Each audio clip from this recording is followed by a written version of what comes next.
Impeachment complaint inihain laban kay Pangulong Ferdinand Marcos Jr. 7 anyos na paslit sa Ilocos Sur, patay matapos mabangga ng pickup truck. At dingdong dagat si binahagi ang video na kasama si Marian Rivera sa makikisa sa pagdiriwang ng Sinulog 2026.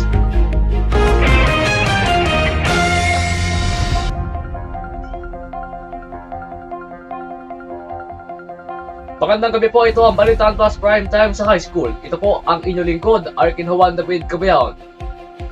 Mga kabalitaan, impeachment complaint inihain laban kay Pangulong Bongbong Marcos.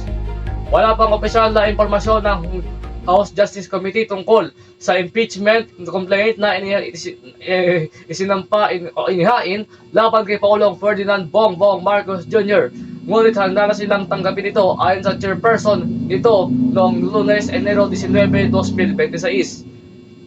Ang reklamong impeachment ay isinampa ng abogadong sina Andre De Jesus at sinakaliw na naman ni House Deputy Minority Leader at Pusong Pinoy Party List Representative Jerny Jet Lisay.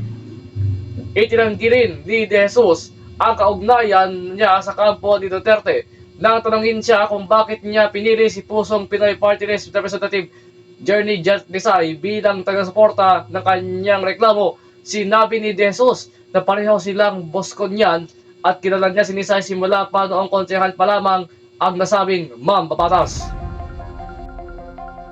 Samantala, 7 anyos na pasli sa Ilocos Sur, patay matapos mabundol ang pickup truck. Kalunos-lunos ang sinapit ang isang babae na 7 taong gulang matapos siyang mabangga at masagasaan ng pickup truck matapos na bigla siyang tumakbo sa kalsada sa Suyo, Ilocos Sur.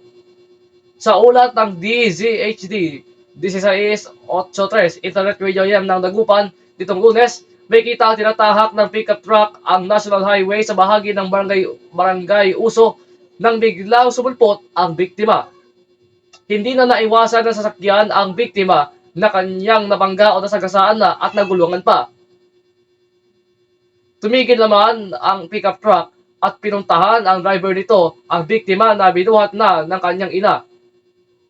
Dinala pa sa ospital ang nasabing paslit pero idineklara ng dead on arrival dahil sa mga matinding pinsala na tinamo sa katawan. Ayon sa pulisya, inihayag na ng ina nang galing sila sa tricycle at hindi niya napansin na bumaba na pala ang kanyang anak at patakbong tumawid.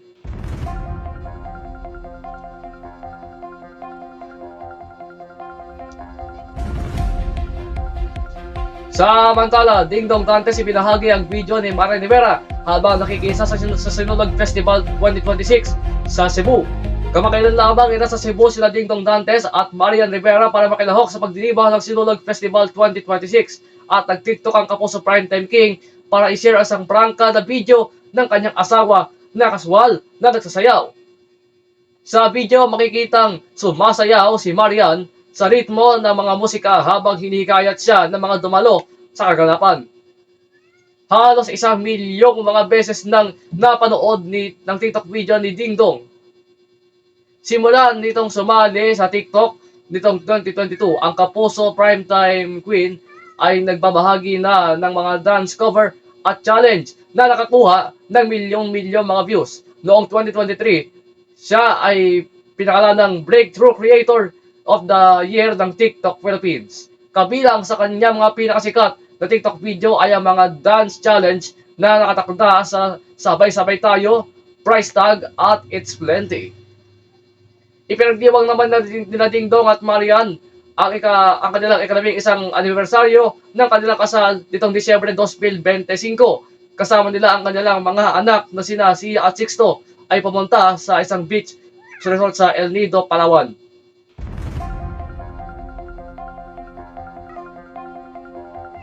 At yan po ang kabuuan ng mga balita ng higit pa sa katawanan, patas na nagmamalita sa paaralan.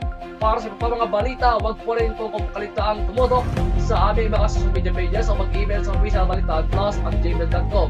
Napapahingan din po kami sa DCHS, DCHM at sa iba pa mga himpilan ng Radio High School nationwide. Ito po ang inilikod Arkin Juan David Cabayaon, nag-uulat para sa Balitaan Plus. Maraming salamat po, mabuhay ang Pilipinas.